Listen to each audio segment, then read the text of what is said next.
So eto mga idol, former WBF Australasian Super Bantamweight Champion na si Alex Santissima Jr. ay lumapag na nga ito sa bansang Japan, kung saan ngayon nakatakda ang laban nito kontra former IBF Super Bantamweight Champion Japanese fighter Yukinori Oguni na ngayong August 16 na. So isang mabigat na laban ito na kung ituring ni Santissima Jr. na bukod sa tinalo si former Unified Super Bantamweight Champion Marlon Tapales ay mahaba-haba na rin ang mga experience nito sa laban. Na bagamat ilan ito sa nakakapagkabagabag sa Pinoy, ay tiwala naman ito sa kanyang kakayahan at ginagawang preparasyon na para manalo sa duelo. So nagkaharap na rin ang dalawang boxer na ito sa nangyaring weigh-in kung saan pasok ang dalawa sa weight limit na pinag-usapan sa laban. So patungkol naman kay former 3 Division World Champion John Ryle Casimero, ay nagsalita naman ito patungkol sa posibleng laban kontra sa Japanese superstar ng Japan na si Naoya Inoue,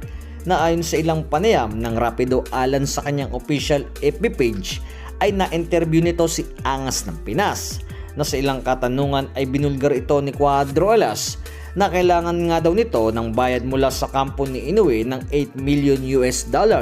or katumbas sa kalahating milyong peso pera sa Pilipinas. Na ito ang ilan sa presyo ni Angas ng Pinas na kung matutuloy ang laban nito kontra kay Inoue ay kailangang makuha ni Casimero ang nabanggit na halaga sa bakbakan. So may kalakihan itong mga idol, subalit kung mangyayari naman ang laban na ito ay worth it naman ng dahil sa panigurado magandang laban ang magaganap. Well idol, estimated lamang ang presyong ito nang dahil sa may promotion si Casimero na humahawak sa kanya, at panigurado naman na kung mangyayari ang Casimero kontra Inoue ay hindi naman mabibigo sa halaga si Cuadro Alas, na ang tanong na lamang ay kung kakasaba ang kampo ni Naoya Inoue na ilaban ang kanilang alaga kay John Ryle Casimero. So patungkol naman sa rated 122 Super Bantamweight na si Carl James Martin ay naglaho namang parang bula ang inaasahang laban nito kontra sa rated 122 rin sa Super Bantamweight na si David Picasso,